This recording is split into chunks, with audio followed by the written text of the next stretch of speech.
Ngayon, all-time high na tayo, ha? Pagkarating sa dolyar, Ay, magkano na palitan ng dolyar ngayon? mahigit 60 na. Mahigit 60 na ba? Mahigit 60 na. And Papagtakbo na of to sa akin. course, yung ating crudo, Oh. mahigit 100 na. Mahigit 100 na. All-time high na yan. At Ito, meron record pa low. bago yun. Record low po ang piso ngayon. Magkano na? Magkano? Record low. Tama-tama. Ibig Mayroon sabihin akong dolyar sa bulsa. naka-record na ito. Ang sabi po sa record, ay ang palitan po ngayon na itala, naku, simula pa lang ito eh. Kasi bukas, baka ganito pa rin yan. Oh. Heto, Magkano? nagbukas ang piso Yan. sa 59.9 pesos. Pero, At bumulusok yan na. sa intraday high na 60.40 Iyak ko po. per dollar. Iyak. Oo. Lumakas ang dolyar dahil sa paglipat ng mga namumuhunan sa mas ligtas na mga asset at lalong nakakuha ng suporta matapos panatalihin ng US Federal Reserve noong Miyerkules ang interest rates habang itinaas ang inflation forecast at nagbabala ang isang ditiyak na pananaw kaugnay sa digmaan sa Iran. Noong Enero, ipinahiwatig ni Pangulong Ferdinand Marcos Jr. na ayaw niyang humina ang piso hanggang 60 pesos kontra sa dolyar habang nagpapatuloy ang sigalot sa Middle East. Sinabi ng Bangko Sentral ng Pilipinas kahapon na mahigpit nitong binabantayan ang epekto ng sigalot sa inflation at ekonomiya ng Pilipinas. Sa April 13, ang susunod na policy meeting ng BSP, binabantayan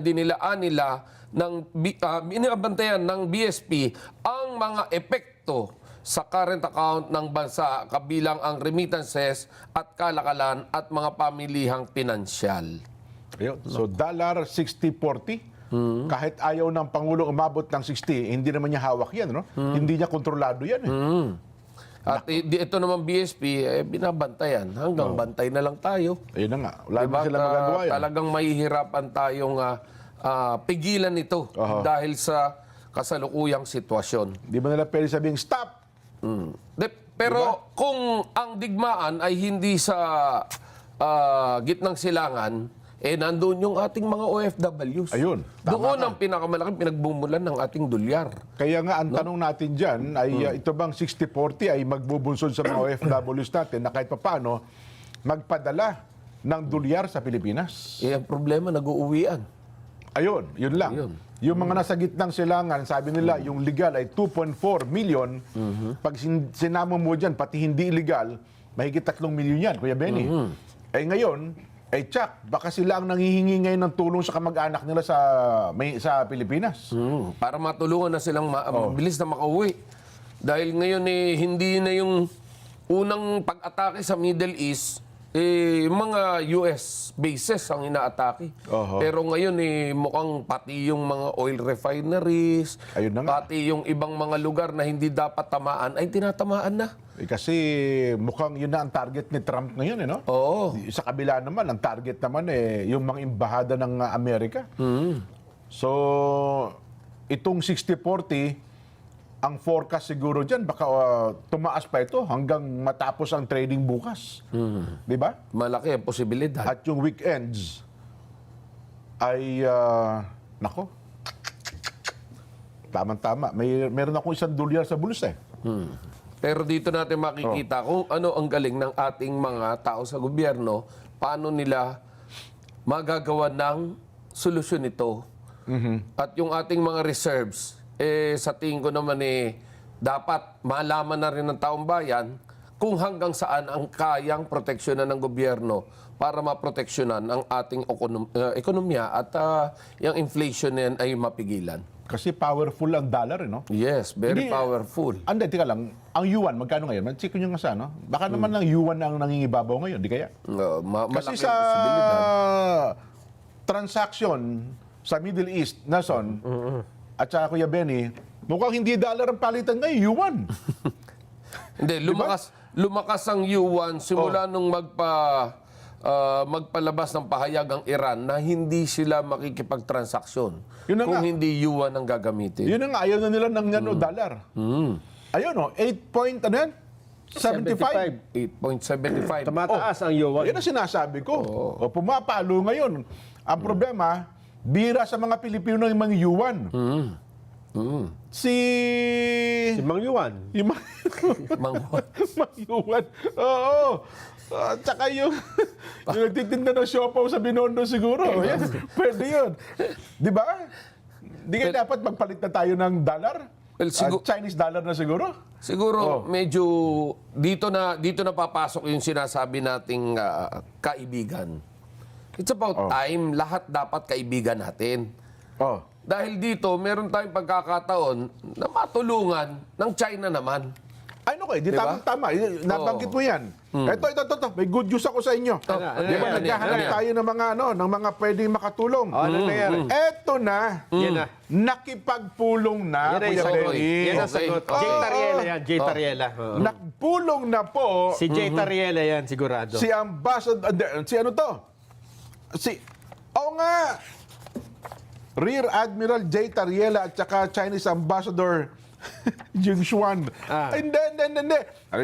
Nalilito tuloy ako eh. Sino? Ang nagpulong na po, Jing Xuan, Chinese Ambassador, at saka DOS Secretary, Sharon Garin.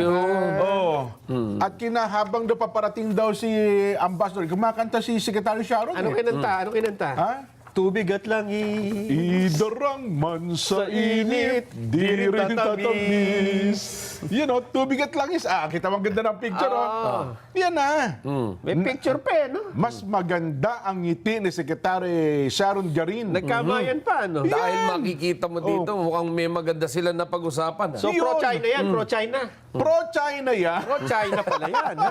Delikado ka dyan. Ano sabi? Ano napatulungan? Ayon po sa inilabas na impormasyon, mga kababayan, nagpalitan po ng pananaw ang dalawang opisyal tungkol po sa bilateral cooperation sa sektor po ng enerhiya. Tama lang. Eh, Kasi di ba? crisis ngayon eh. At saka isang araw pa natin na binabanggit yan sa palatuntunan, Kuya Benny. Sabi namin, sino ang maglalakas loob Oo. na makikipag-usap sa Chinese ambassador para humingi na at iparating lang ating mga hinaing? Yan na. Natupad na. Natupad na. Yan na. Umpisa na yan. Yun na. Sabi ko sa'yo eh. Napanood pala ni Ambassador Jing Xuan, ang palatuntunan sa ganang mamamayan. Pinatranslate niya doon sa kanyang Filipino staff eh. Ano sinasabi to, no? Yung siya ganang mamamayan. Siya ganang.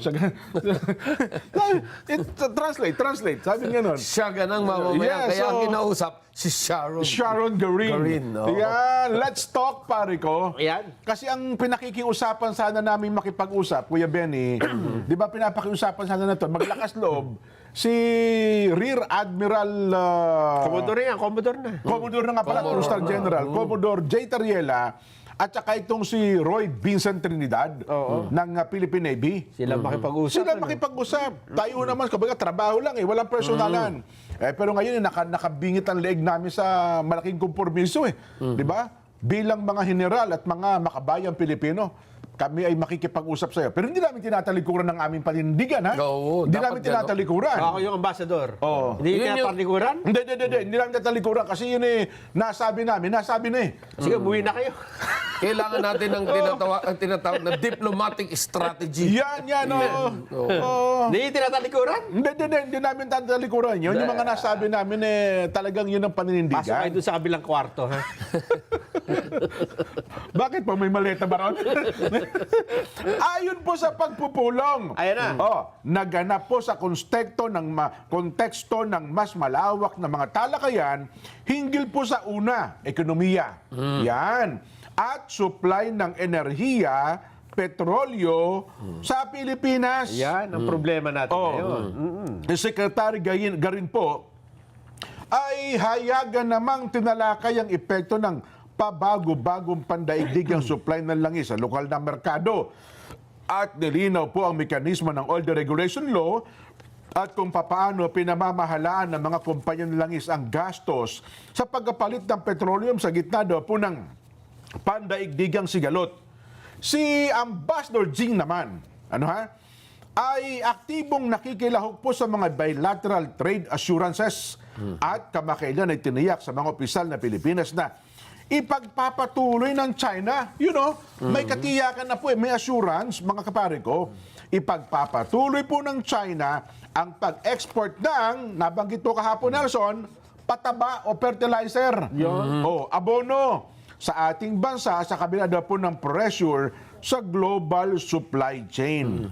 Ayon, wala pa raw po karagdagang opisyal na detalye ang inilabas ukol sa mga tiyak na kasunduan, inisyatiba o kaya naman ipatakaran na nagbula po sa talakayan noong isang araw, noong March 17. Mamasamain ba ng mga dati ay nagbabansag sa mga nagsasalita, oy, pro-China, pro-China. Yan, Mamasamain nyo ba ang ginagawang ito ng Department of Energy? Kinausapan niya yung ambassador, pro-China yan. Hindi ba? Ay, hindi. Kailangan nating makiusap Ang totoo, pagiging isang makabayan yan, Kaya Nelson, nga. hindi pagtalikod yan bilang isang Pilipino. Pag ikaw ay nakipag-away sa panahong ito, sa panahon na kailangan mo ng tulong, Ayan. at yung hiningan mo ng tulong, inaway mo, hindi ka maka-Pilipino. Ayun ang Gusto mong maghirap ang mga Pilipino, hindi ba? Makasarili ka. Makasarili ka, oo. Sarili mo lang iniisip Pride mo lang ang iniisip mo Yun. Sarili mo lang yung mga nauna mong pahayag, di ba? Kaya nga ako, sabi ko nga, kung talagang bilang makabayan, ako, maglalabas kami ng pahayag. Commodore J. Tariela, General Roy Vincent Trinidad. Hindi po kami tumatalikod sa aming mga nasabi na sapagkat kayo po ay ganito, ganyan.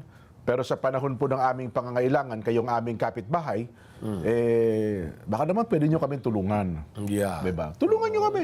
Pwede natin lunukin ang ating Kasi sapagkat kami nga, pride yan. para Kasi, lang sa ating bayan. Kung ako nga, Kuya Benny, Kapag ginawa nila yan, dyan sila magsisilbing bayani. yun.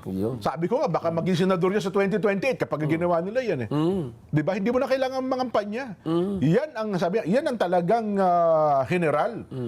Kayang lunukin ng pride sa oras na pangailangan ng sambayanang Pilipino. Sa katandaan natin ang laging nakadikit sa pangalan ng isang opisyal is an officer and a gentleman. Yan. Yan. Kaya mong lulukin yung pride mo, ha?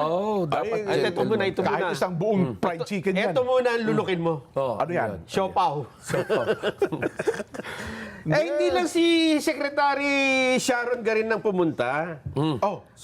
Meron ding nakipagpulong. Meron pang pro-China isa. Sino yan? Same day. Hindi sila sabay kasi magkaiba yung kanilang topic. Ang agenda, Oo. Sino pa yan? Pagkatapos ng ilang oras, nakipag-usap naman kay Chinese Ambassador to the Philippines, Jing Xuan, si Agriculture Secretary Ayun na! Francisco Chu Laurel Jr. Yun. Kita mo?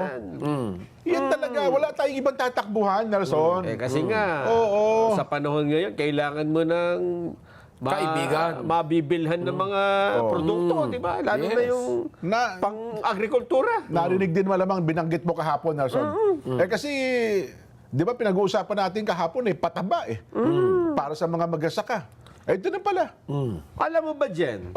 Benny, ang presyo ng fertilizer sa merkado, sa daigdig, ay nadoble from $400, naging $800 per metric tons, nadoble.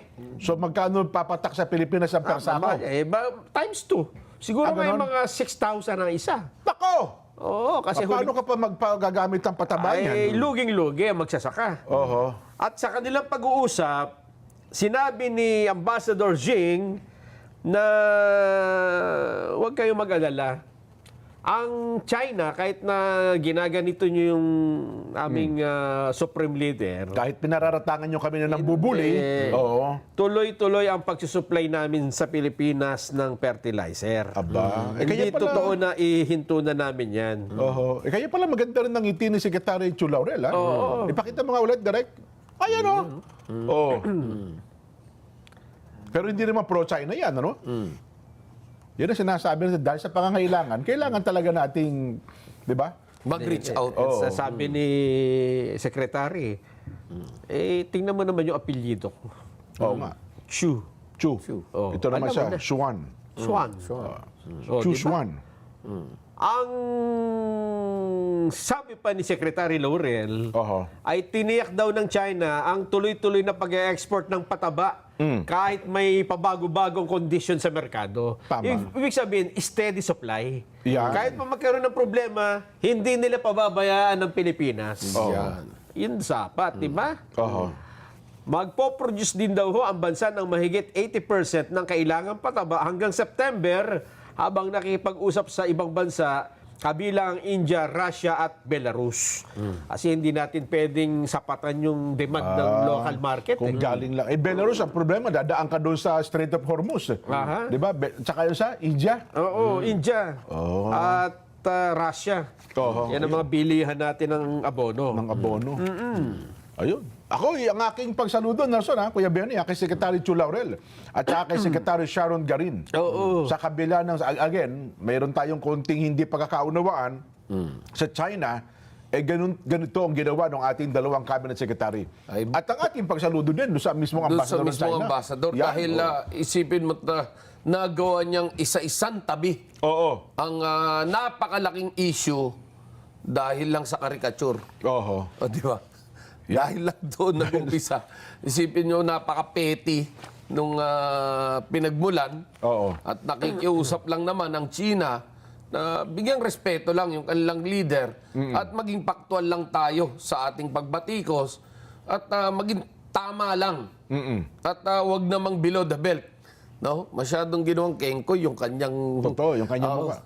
Binabanggit natin, Kuya Benny, di ba sa China, kasi hindi lang presidente ang tingin nila dyan, di ba? Mas mataas pa sa presidente. Yes. Parang sabi natin, parang dini-Diyos nila yan, Yes. Di ba? Ganyan Parang ganun ang dating. pagkilala at leader nila, Well, yun po ang ano. Pero teka lang, wala bang tugon, Nelson, Kuya Benny, doon sa problema ng petrolyo? Kasi mukhang, although may pangangailangan din ng China sa petrolyo, kasi bilyon ang tao sa China. Mukhang yun na rin yung tugon doon. O, ganon? Sa nakikita natin, mukhang meron ding napag-usapan tungkol dyan between Kaya Energy. Ayun, baka hindi na muna siya Yes. sa hindi na muna media, sinapubliko, pero most probably, dahil alam naman natin na nag-ipon ng China Totoo. nung kasalukuyang tag-ulan at tag-araw, nung hindi pa taghirap, Oo. talaga nag-ipon ng mga produktong petrolyo yung China. Kaya mukhang maaamutan tayo sa nangyayaring ito. Malayo ang forecast nila, no? Bagay, siguro, sa kanila, 1.6 billion ang tao. Sa atin, sabi mo lang 100 million. Halos ano lang yan. Kumbaga, kung kumpara mo, gapatak lang na crudo ang kailangan natin, siguro. Yes. Di ba? At eto pa, Hindi makakabawas sa supply nila? Ano pa rin nason? lingid sa kaalaman ng iba na ang Strait of Hormuz ay napakahirap ng kumuha ng biyahe Oo, ng oo. langis. Alam mo ba na batay sa Lloyd's List Intelligence. Sinong platform Lloyd's yan? ito, ha? Lloyd's List? Tagalista ito eh. Ha? Oo. Lumilitaw na ang Iran ay nakapag-export ng 16 million barrels ng langis Oo. sa pagsisimula ng Marso habang may gulo. Habang may gera, ganon. Nakapagbenta sila 16 million barrel. Oh. Alam mo ba ang nangyayari? Oh. Lumulusot sila sa Strait of Hormuz Okay. nang hindi ipinapaalam sa iba. Alam mo kung anong mga bansa Anong ang bansa na binentahan kinabang? nila? Sino na kinabang? China, Oh, yan. India, Tapos na. at Pakistan. Oh. Ibig sabihin nito, ang China hindi talaga mauubusan kasi tuloy yung continuous yung Ayan. supply sa kanila. Tsaka, matakin mo, yung kinikilalang pantransaksyon na pera, yuan eh. Ayun pa. Di ba? Tama ka, kasi ang India naman, 1.3 billion ang populasyon. Oh, tsaka yung India nakipag-usap din ito sa Iran. Ayan. Oo. Di ba tayo pwede makipag-usap din siguro? Hindi naman sa tinatalikuran natin si President Trump. Naku po. Pero, kumbaga, trabaho lang, Mr. President. Para sa taong bayan. Pagka para ginawa sa mo Pilipino, yan, Jen, oo. sasabihin sa'yo, naku, pro-Iran ka. Pro-Iran. Kahit na, kita mo naman taga Great Britain, UK. Tignan mo. Saan ba yung nagsalita? UK ba o Germany yun? Lahat UK. sila. Lahat ng Germany, European, UK, European countries. Sabi na, di namin gera yan. Oo. Gera mo yan. Di ba? Pero ngayon, yun namang sinabi ni Trump, ang napakabigat. Oh. Baka raw umalis ang Amerika sa NATO. Ganon? Dahil kapag kayo ang may problema, lagi kami nandiyan sa tabi nyo. Dinadala mo kami sa away eh. Parang Pero alam mo, isang malaking epekto yung nangyaring gyera sa Iraq.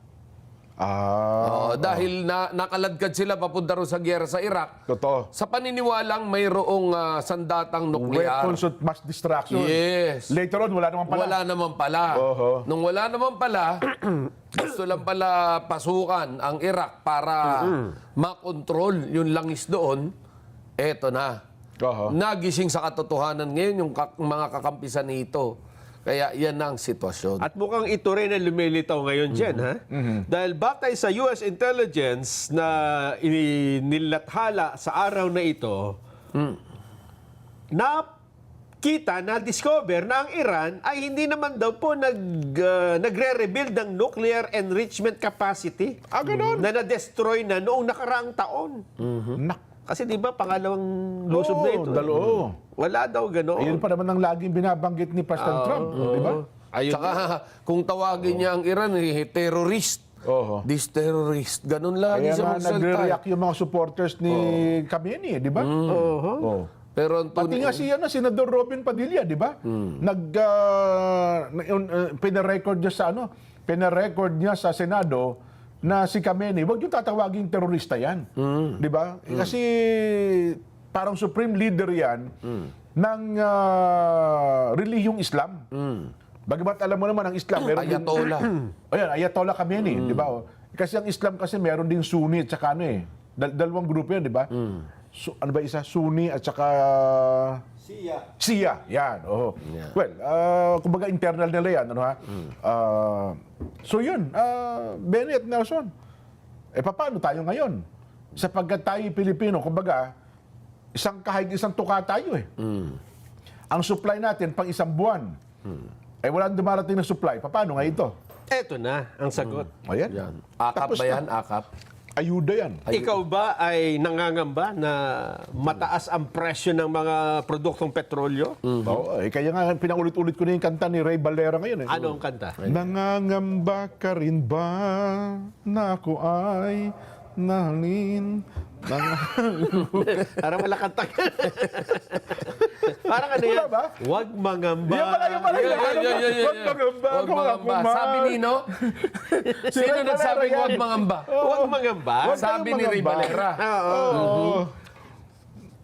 Sabi Dahil, naman ni Mike Hanupol, tawanan mo daw yung problema eh. Si ano yan? Si Florante yan. Si Florante. Minsan lang ako tumama.